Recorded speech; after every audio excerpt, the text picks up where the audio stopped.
Welcome to this Boat Buyer's Secret Weapon video. I'm your host, Captain Matt, and today we're talking about my pet peeves on the water as a boater. I hate these things, so let's jump right in. My biggest pet peeve is people that run right behind me when I'm doing water sports with my kids or really anybody. There's a whole open lake. I'm very conscious of boating in a part where it's not super busy and there's plenty of room, and yet somebody will jump right behind me and they'll be just following right in our path, right through our wake when there's plenty of room on either side of us.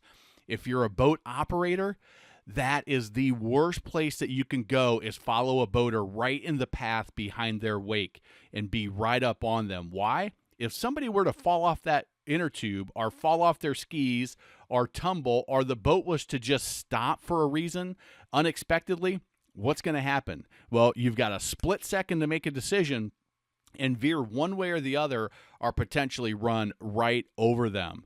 You'll notice these are my girls actually tubing in the lake in Tennessee that we go to, and you'll notice that they've got their bright life jackets on. I know that the common thing right now is a dark blue or a black life jacket, but for my girls, it's only bright colors. So if they are bobbing in the water, if they happen to fall, and there does happen to be somebody right behind me, well, they're going to be easier to see and easier to avoid. There's no reason to follow right behind somebody. And I'll tell you, I've done this. If somebody's following right behind me, I will just pull right over and I'll stop, let them pass, and they'll get a look and a comment from me because there's just no reason to do that. Even if there's not somebody being pulled, if there's not a water sports situation, there's no reason to run right behind another boat in an open lake. There's not lanes like it is in a car. Get off to the side. I've been in a boat multiple times where we've been riding right in somebody's wake and they slow down, come off the throttle, or stop completely, and it takes just a split second and you're right up on their stern. And it's too easy to have happen.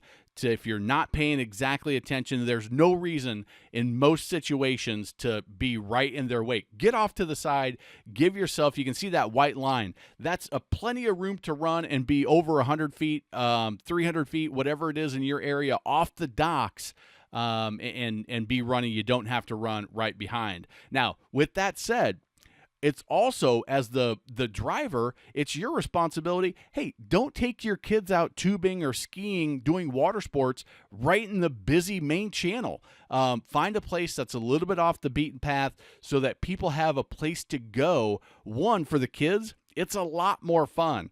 For me, I was spoiled as a kid.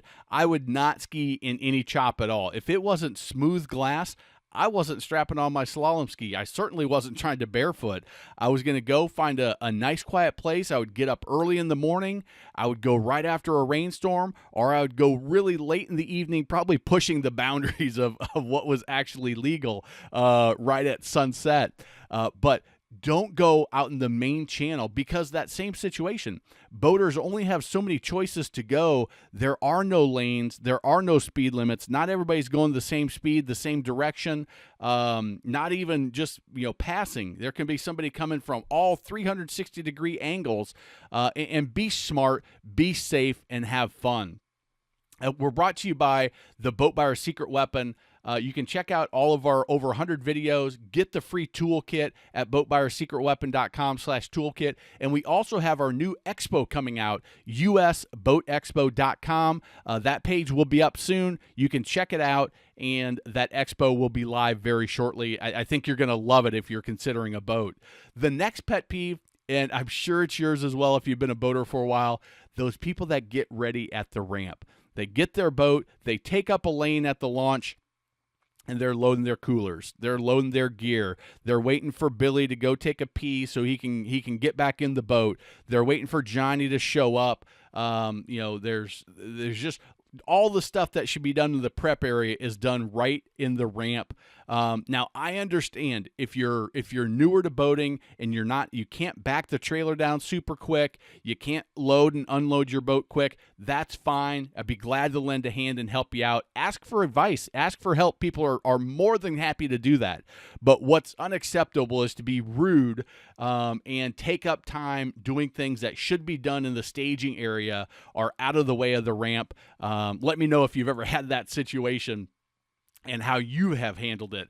Like I said, I'd be glad to help you load the trailer. I've backed trucks down for people before. That is totally fine, but just being rude and inconsiderate is unacceptable, especially on a busy Saturday and Sunday.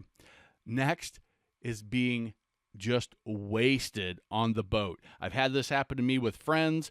I've seen it, and it's just something that is a pet peeve. You probably have seen this video of this lady right here. This has been going around YouTube, and this is the type of situation I'm talking about.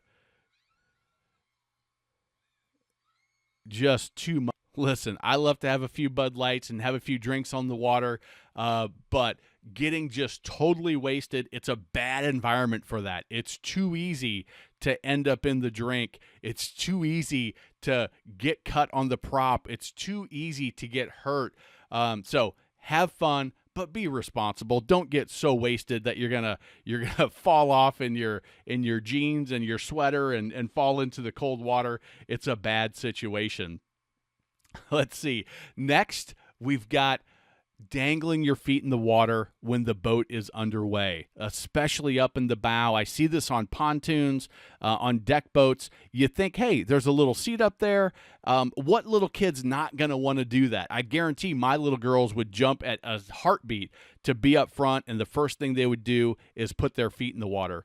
But as the captain of your boat, as the person in charge, you have to be smart enough to say, hey, I know what's going to happen. If your foot gets caught in the water, and the water is always going to win, you're going to get dragged right back to the prop. You're going to knock your head on a fiberglass hull or an aluminum pontoon, and you're headed right for the prop in a very, very bad situation. So typically, it's just not thinking about it. It's not kind of, oh, yeah, that's what's going to happen. But that's why I share this information, not because I'm smarter than anybody, but because I've been around boats and I know what's going to happen, and I don't want anything bad to happen to you. I don't want anything bad to happen to other people. So I've even waved people down and said, hey, did you know what could happen there? Just be careful, because that's something that you certainly don't want to have happen to anybody. Now, this one I know you can relate to if you've got a sandbar in your area, is you're going out, you're in a nice cove, you're at a sandbar, you're having a good time. I'm out with my little girls that are 7 and 10 right now, listening to some George Strait, to some Conway Twitty, to Alan Jackson, having a good time. They're listening to their Kids Bop, and somebody pulls up with their tower speakers, blasting some god-awful music that is dropping F-bombs and just the worst music in the world almost every time. It's never anything good. I know you've seen this happen. It's a huge pet peeve. If you love music, you love having the sound system, just realize that your music isn't something that everybody loves. And the music sound, it travels incredibly well across water. So the music that you have blaring at a 10 on your stereo system with your Wet Sounds audio system and all of that is probably not appreciated by a lot of people. Have fun when you're out by yourself, but be respectful. The next one is the pet peeve are people that don't understand how big of a wake they're throwing out. So they come through a cove, you're anchored out, you're swimming, you're having a good time, and they just come by you just nice and slow. They think maybe they're being polite. They just don't realize that at those slow speeds, you're putting out some of the biggest wake your boat will put out, unless you drop all the way down to that idle speed where you're just in gear and you're barely moving. But going slow is going to put out a huge wake. So pay attention when you're around other boaters. When you're going by the boat ramp, people that are loading their boat, when you're going by docks, when you're going by somebody that's doing water sports, pay attention to your wake and understand what happens when you go slow but not idle speed. There's just that little bit too fast that goes from being very polite and considerate to being just a total boat hole and causing major problems and damage for others. Again, go check out that Boat Expo. We got some boating safety stuff in there that I think you'll really like. You can also grab the Boat Buyer's Toolkit, which is free if you're looking to buy a boat. Now, we also jet skiers. Tell me if you're a fan of jet skiers or if they're something that, hey, when there's jet skiers in the area, you're extra cautious. This is a video that is going around YouTube. These guys are actually friends, and the boat turns right in front of the ski. They've been jumping the wakes, and the boat turns right in front of them, and they collide. Luckily, nobody was hurt, at least that bad. It didn't seem like anybody got hurt at all, but it was just watching the video, it's scary. Pay attention. If there's jet skiers around, understand a jet ski can go from 0 to 40, 50, 60, 70 miles an hour in just a snap of the finger. They can turn on a dime. They're going around in circles. They're trying to jump your wake. If you're the boat operator and there's jet skis around, especially rental jet skis, realize they don't have any clue what they're doing, and they can go fast, and they're going to try to jump the wakes and see what they've seen other experienced jet skiers do. So just pay extra close attention to them. If you're a jet skier, hey, if you're going to jump my wake, I don't care, but do it an extra 100 feet behind my boat so I don't see it. It's not like you're coming right at me, because if I pull off the throttle and slow down and your timing is off even a little bit, you're going to come crashing right into the hull of my boat. You're going to get hurt bad, and my family's going to get hurt, and I am not going to be happy about it. I've seen boats that have had jet skis run into them, and it's almost always, boom, right in the side of the hull, and just T-bone them. So if you're a jet skier, hey, be careful. Understand that you have to pay attention 360 degrees around you, just like a boat operator does.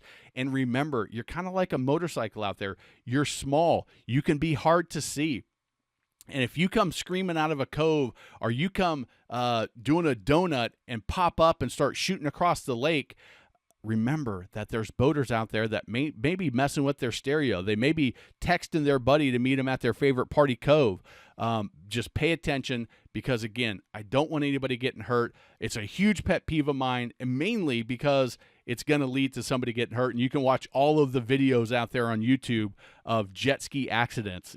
There's some nasty ones, some gnarly ones that you got to be careful of.